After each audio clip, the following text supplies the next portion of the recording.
Today's topic is derivative. Now, what is this derivative?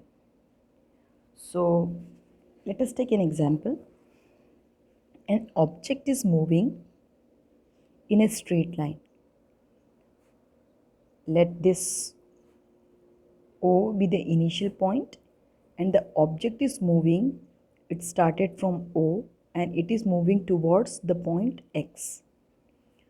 So, somewhere let the object is here at point P.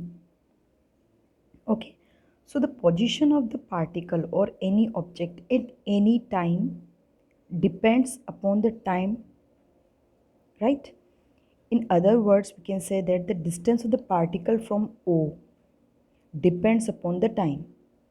Okay, means here, means suppose at 12 o'clock the object is here. Now at 1 o'clock the object is here. 2 o'clock, now it is here.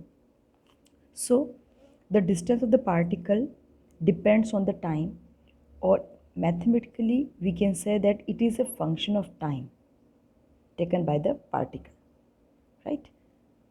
So let the object is here at point P, and the time taken to cover this distance from O to P, let it be T0. And now the object is here at point Q, and the time taken to cover this distance PQ is T0 plus some values, let it be H. Okay, so let this T0 at any time the particle be at P, and after further time H the particle or object is now here at Q. So the as I said that this distance is a function of time. Okay, the total distance covered by the object depends on the time, means is a function of time. So we can say that this distance OP is a function of time, and the time taken is T0 to travel from point O to P, and this distance O to Q is again a function of time, and the time taken is T0 plus H. T0 plus H. Okay, so total distance travel in time H from here to here, the total time taken is H. Okay, so the total distance, how we will find? We have to find PQ. So PQ can be found by subtracting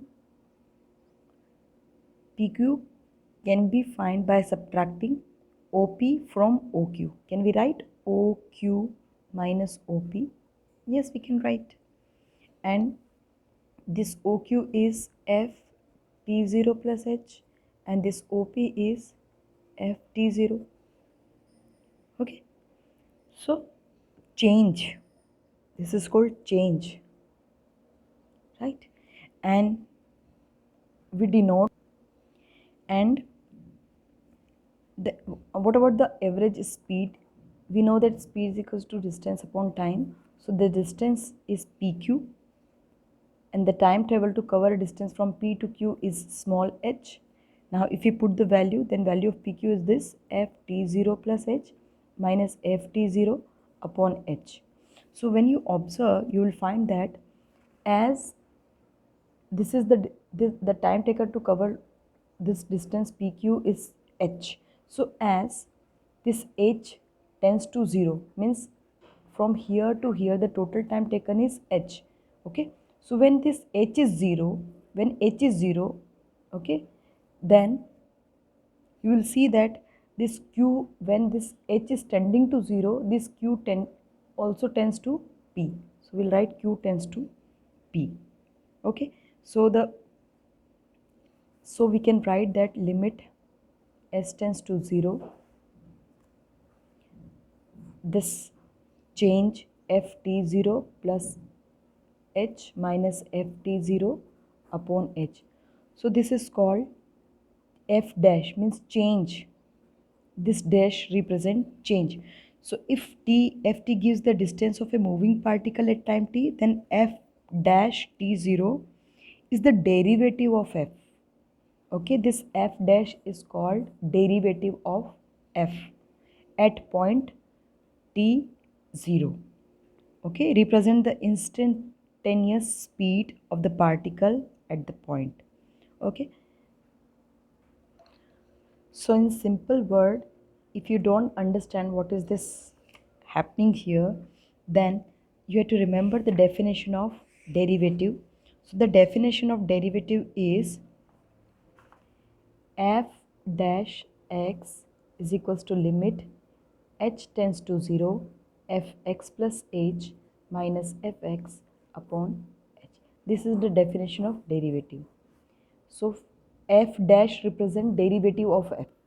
Okay, we also write there is one more notation to represent derivative of f, df by dx, or we also write dy by dx.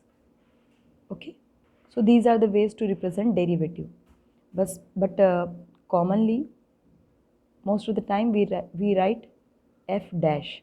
So derivative of f at point x is equals to limit h tends to 0 fx plus h minus fx upon h. What is this h? It's a very small value. Okay, and the derivation we have seen here.